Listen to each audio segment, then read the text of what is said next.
ಓಂ ಶ್ರೀ ಗುರುಭ್ಯೋ ನಮಃ. ವಸುದೇವಸುತಂ ದೇವಂ ಕಂಸಚಾಣೂರಮರ್ದನಂ ದೇವಕೀ ಪರಮಾನಂದಂ ಕೃಷ್ಣಂ ವಂದೇ ಜಗದ್ಗುರು. ಪರಾತ್ಪರ ಯೂಟ್ಯೂಬ್ ಚಾನಲ್ನ ಎಲ್ಲ ವೀಕ್ಷಕರಿಗೆ ಸ್ವಾಗತ. ಹಿಂದಿನ ವಿಡಿಯೋದಲ್ಲಿ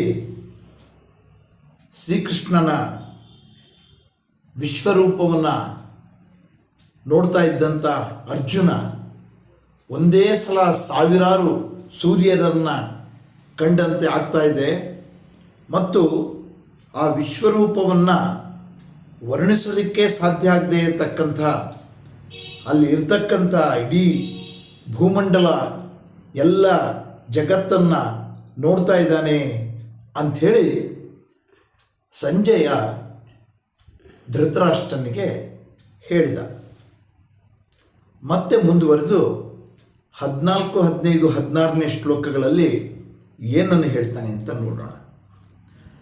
ತತಸ್ಸ ವಿಸ್ಮಯಾವಿಷ್ಟೋ ಹೃಷ್ಟರೋಮಾ ಧನಂಜಯಃ ಪ್ರಣಮ್ಯ ಶಿರಸಾ ದೇವಂ ಕೃತಾಂಜಲಿರಭಾಷತ ಅಂತ ಸಂಜಯ ಮುಂದುವರೆದು ಹೇಳ್ತಾ ಇದ್ದಾನೆ. ಈ ವಿಶ್ವರೂಪವನ್ನು ನೋಡಿದಂಥ ಅರ್ಜುನ ಅನಂತರ ಆಶ್ಚರ್ಯಭರಿತನಾಗಿ ರೋಮಾಂಚನ ಉಂಟಾಯಿತು ಅರ್ಜುನನಿಗೆ ಮತ್ತು ತನಗೇ ಅರಿವಾಗದಂತೆ ಶ್ರೀಕೃಷ್ಣನಿಗೆ ಸಾಷ್ಟಾಂಗ ನಮಸ್ಕಾರ ಮಾಡಿ ಕೈ ಜೋಡಿಸಿಕೊಂಡು ಪುನಃ ಹೇಳ್ತಾ ಇದ್ದಾನೆ ಅಂಥೇಳಿ ಸಂಜಯ ಧೃತರಾಷ್ಟ್ರನಿಗೆ ಹೇಳಿದ. ಅಂದರೆ ಇಲ್ಲಿ ಈ ಶ್ರೀಕೃಷ್ಣನ ವಿಶ್ವರೂಪವನ್ನು ನೋಡಿದಂಥ ಅರ್ಜುನನಿಗೆ ತಾನು ಎಂದೂ ಊಹಿಸದೇ ಇರತಕ್ಕಂಥ ಶ್ರೀಕೃಷ್ಣನಲ್ಲಿ ಇಂಥ ಒಂದು ಅಪರಿಮಿತವಾದಂಥ ರೂಪ ಇದೆ ಅಂತ ಎಂದೂ ಊಹಿಸೋದಕ್ಕೆ ಸಾಧ್ಯ ಇಲ್ಲದೆ ಇರತಕ್ಕಂಥ ವಿರಾಟ್ ರೂಪವನ್ನು ಕಂಡು ರೋಮಾಂಚನ ಆಗೋಯಿತು ಅರ್ಜುನನಿಗೆ. ಆಗ ಸಾಷ್ಟಾಂಗ ನಮಸ್ಕಾರ ಮಾಡಿ ಪುನಃ ಎದ್ದು ಕೈ ಜೋಡಿಸಿ ಶ್ರೀಕೃಷ್ಣನಿಗೆ ಹೇಳ್ತಾ ಇದ್ದಾನೆ. ಆ ಒಂದು ಭಾವೋದ್ವೇಗ, ಅವನಲ್ಲಿ ಉಂಟಾದಂಥ ಅಪರಿಮಿತವಾದಂಥ ಭಕ್ತಿ, ರೋಮಾಂಚನ, ಆಶ್ಚರ್ಯ ಇವೆಲ್ಲವುಗಳು ಕೂಡ ಮಿಶ್ರವಾಗಿ ಅವನ ಬಾಯಲ್ಲಿ ಆ ವಿಶ್ವರೂಪದ ದರ್ಶನ ಹೇಗೆ ಹೊರಹೊಮ್ಮುತ್ತಾ ಇದೆ ಅಂತ ನಾವು ನೋಡಬಹುದು.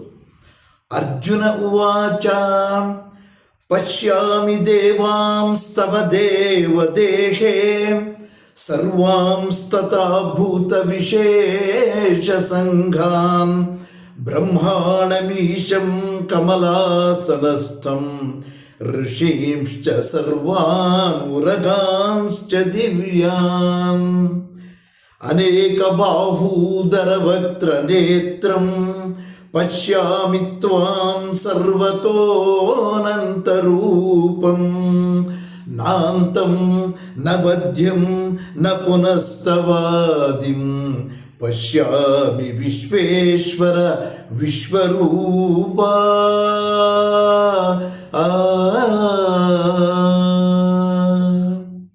ಹೀಗೆ ಆ ವಿಶ್ವರೂಪನಾದಂಥ ಭಗವಂತನನ್ನು ಹೀಗೆ ವರ್ಣಿಸಿ ಹೇಳ್ತಾ ಇದ್ದಾನೆ. ಹೇ ಪ್ರಭೋ, ನಿನ್ನ ಶರೀರದಲ್ಲಿ ನಾನು ಏನೆಲ್ಲ ನೋಡ್ತಾ ಇದ್ದೀನಿ.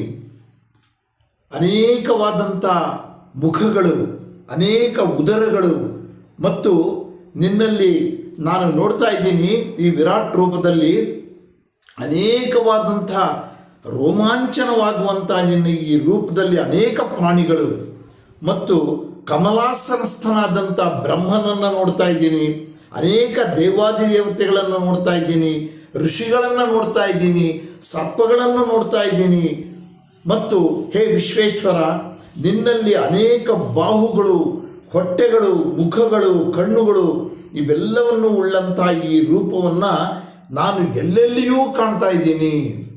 ನಿನ್ನ ಈ ರೂಪಕ್ಕೆ ಆದಿ ಮಧ್ಯ ಅಂತ್ಯ ಯಾವುದೂ ನನಗೆ ಗೊತ್ತಾಗ್ತಾ ಇಲ್ಲ. ಎಲ್ಲೆಲ್ಲಿಯೂ ಸರ್ವವ್ಯಾಪಿಯಾಗಿ ಇದೆಯಾ ನೀನು ಅಂಥೇಳಿ ಭಗವಂತನನ್ನು ಅತ್ಯಂತ ರೋಮಾಂಚನನಾಗಿ, ಭಕ್ತಿಭಾವವುಳ್ಳವನಾಗಿ, ಭಯಗ್ರಸ್ತನೂ ಆಗಿ ಭಗವಂತನನ್ನು ಕುರಿತು ಅರ್ಜುನ ವರ್ಣನೆಯನ್ನು ಮಾಡ್ತಾ ಇದ್ದಾನೆ ಈ ಶ್ಲೋಕಗಳಲ್ಲಿ ಅಂತ ತಿಳಿಸ್ತಾ ಇವತ್ತಿನ ಈ ವಿಡಿಯೋವನ್ನು ಮುಕ್ತಾಯ ಮಾಡ್ತೀನಿ. ನಮಸ್ಕಾರ.